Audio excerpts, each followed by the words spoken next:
Okay, so I'm going to open up the next drawing, and this will be my multi-sheet, multi-part drawing.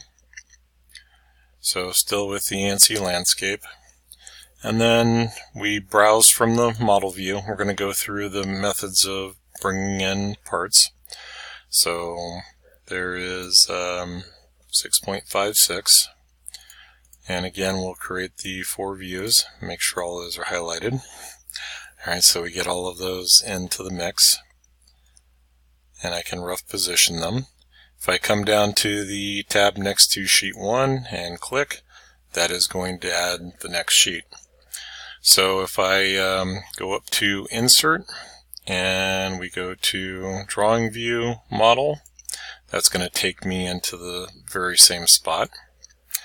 If I bring this over to File Explorer in the task pane, then I can navigate to the folder. So pretty much we're seeing the desktop coming down through, finding the folder, and we just brought in 656, so I'm going to draw up in 657, which also returns me to the model view.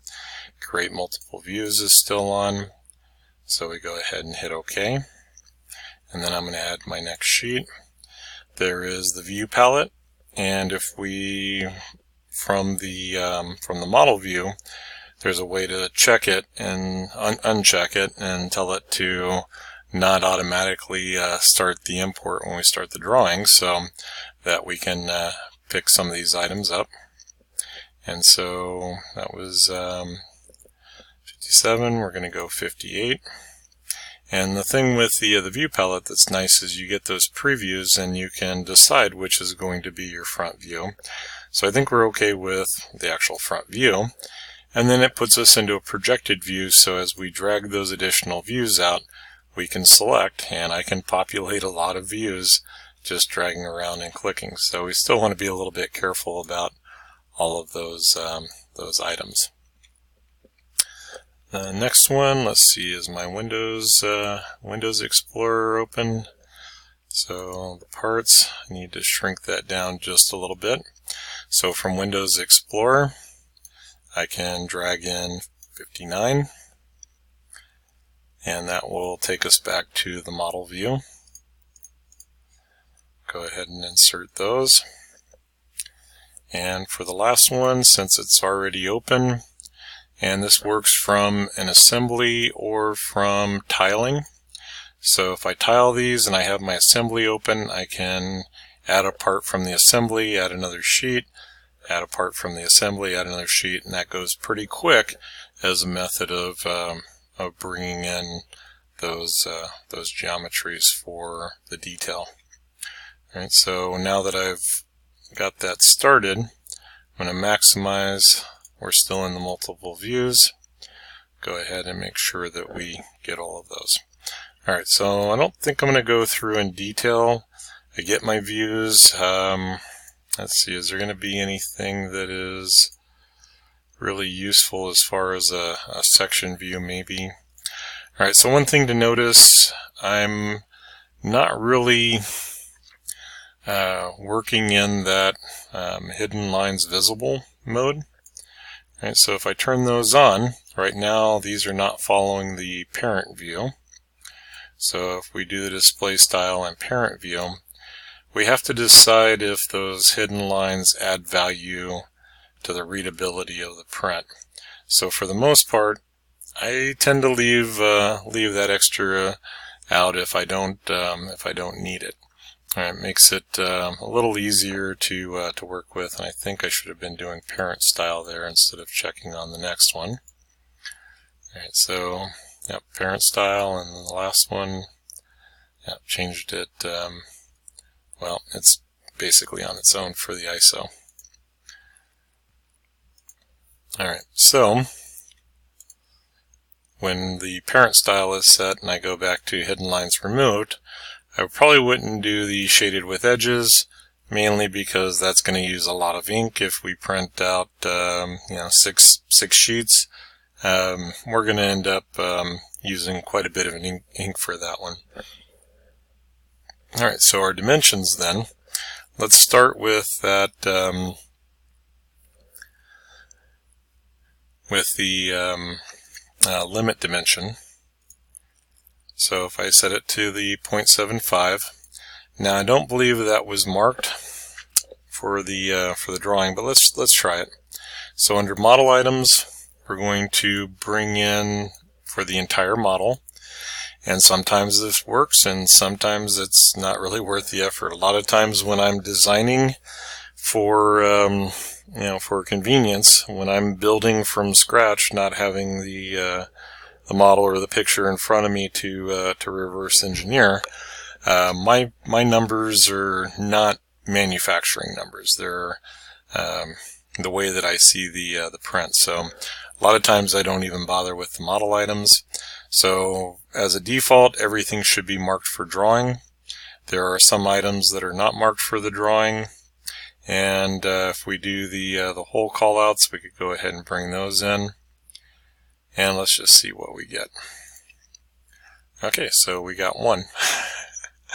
Alright, so the 500 through with the counterpart of 0.75 and 0.35 deep. I was hoping for a little bit more than that, but maybe one of the settings that I left in the background. So let's go ahead and place the dimension.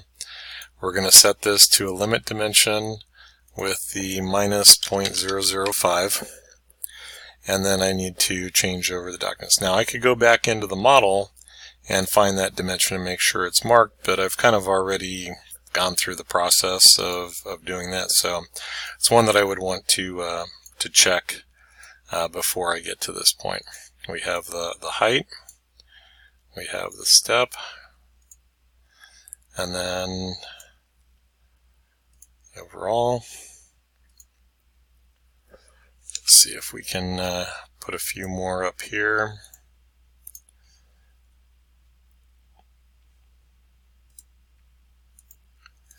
We'll add a few more dimensions. Need that 40 degrees. I still want to apply it, even though I'm going to kind of pull it over here to the side. And we'll set our depth. Getting a little busy on the other side, so I'll add a few dimensions here.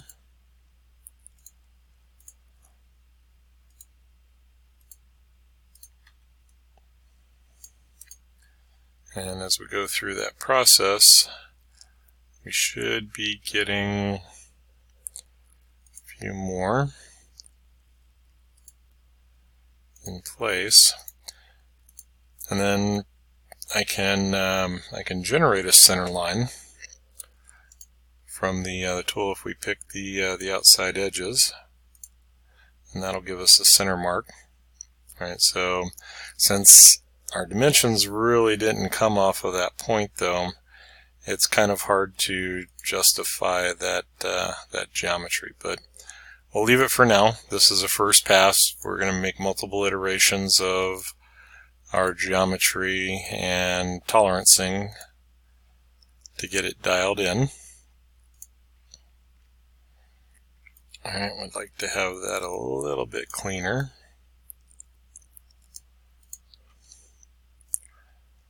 Alright, so not sure if there's anything going to be missing too much there. Well, I did center it off of the edge, so I'll go ahead and add that one in.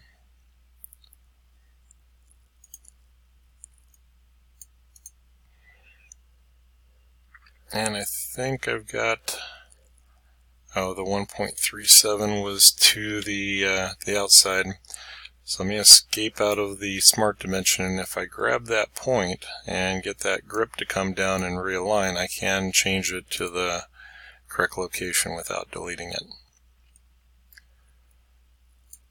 Alright, so a little bit of cleanup, not too bad for a first pass.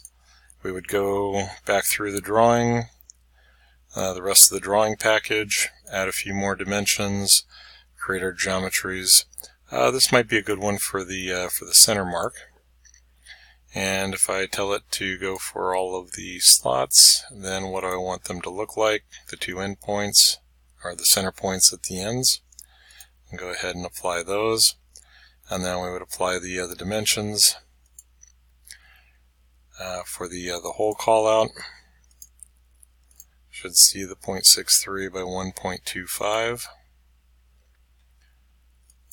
Alright, so as we go through and build these